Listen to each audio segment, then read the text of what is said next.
Hey everybody. So if you're watching this video, that means that you have clicked on the tab for description and narration in the Week 2 module.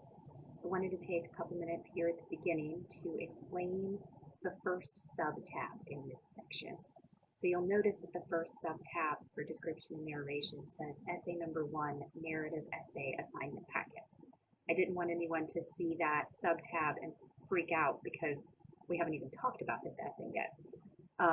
But the reason that it's there as the first sub-tab is because I wanted you to see the assignment packet from the very beginning so that you would know what this essay is all about, what the process entails from the very beginning. So that way, as we are working through learning about description and narration, you can keep it in the back of your mind what the ultimate goal is going to be. So you'll see when you get to that sub-tab for the assignment packet, there are two links at the top. The first one is for the assignment packet itself. So if you would like to, open that up and read it, you can. You can download it, print it, whatever you decide to do. And then the second link is for the essay rubric. That's the rubric I'll be using to grade the narrative essay. Use that as you will. We'll talk a little bit more about that in a minute as well. But if you look at the assignment packet, you will first see a description of what the narrative essay is all about. So essentially what you're going to do is you are going to tell a story about something that has actually happened to you, something you have actually experienced. So it needs to be something, though, a moment or, a series of moments that had an impact on you for some reason, but also that you think will make an impact on the readers, right? So you want to think about that rhetorical situation, your topic, your angle, your purpose, your audience, and your context. So you want to make sure that you're picking a focused topic for this essay that hits all 5 of those points, right? It doesn't have to be a deeply dramatic, life-changing moment. It could be something good. It might even be something funny.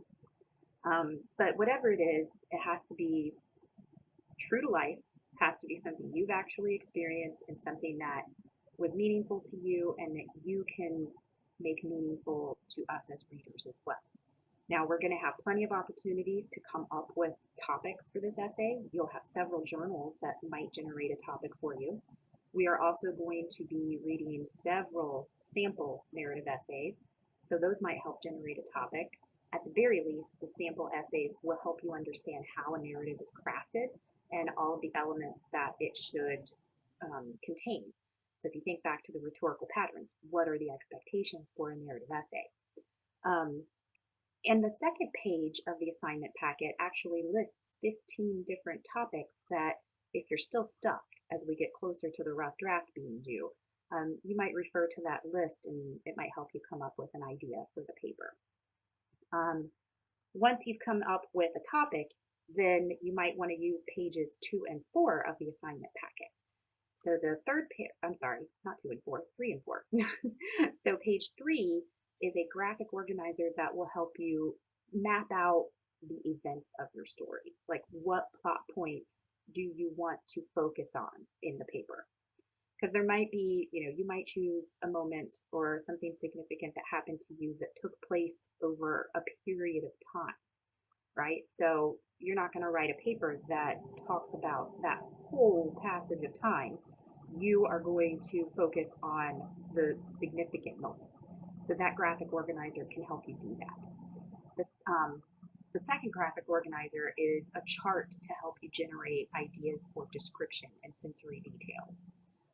You'll understand why those two graphic organizers might come in handy once you go through the PowerPoints and we continue talking about description and narration over the next couple weeks. But they are there to come back to if you would like to use them. What you probably want to know, though, are the more specific details. So the paper itself has to be 3 to 5 pages, typed and double-spaced. That might seem like a lot, but if you have picked a moment or a series of events in your life that were significant to you, coming up with 3 to 5 pages really isn't as difficult as it sounds at first. But you really don't want it to go past 5 5 pages because then it becomes a larger project.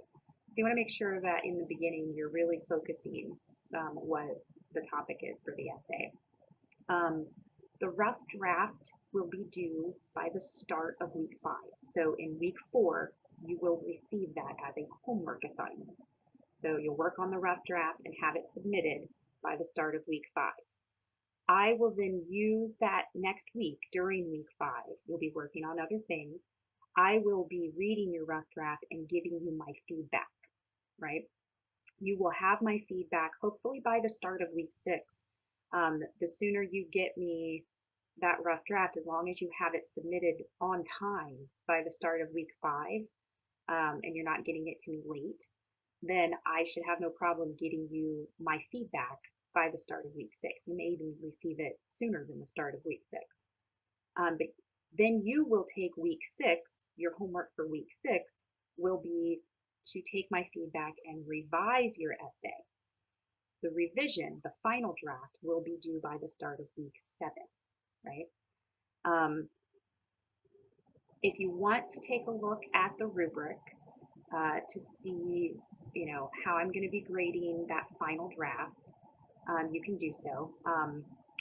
The rough draft, just so you know, as long as you turn it in, you will get full credit for it. It's 25 or 20 points. It falls into the exercises and assignments category, but you have to do a rough draft. You have to do a rough draft and you have to do a final draft in order to pass the class. I believe we talked about that when we went through the syllabus. But the final draft is worth 100 points and it will be graded according to this rubric. So you'll see that there's 5 categories. There's content and conventions. That's what are the elements that a narrative is supposed to have, thinking back to rhetorical patterns. So that section is worth a total of 40 points. And then there are 4 levels of points for you. So where do you fall? Where did your final draft fall in terms of content and conventions? The next section is organization. That's worth 30 points. And then language and style, that's worth 10. Grammar and mechanics is worth 10. And the format is worth 10. And you can look through each level and see, what criteria falls into each level and what number of points. So use it to your advantage, because then as you're drafting and revising, you can look and say, okay, I'm pretty sure that I've hit all these points. I should at least be getting a B on this.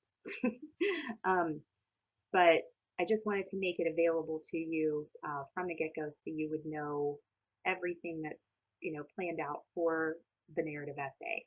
We still have several weeks before any kind of draft is due, but I wanted you to be thinking about it from the start. So don't panic yet, you still have time, and you can go ahead and move on to start learning about description and narration.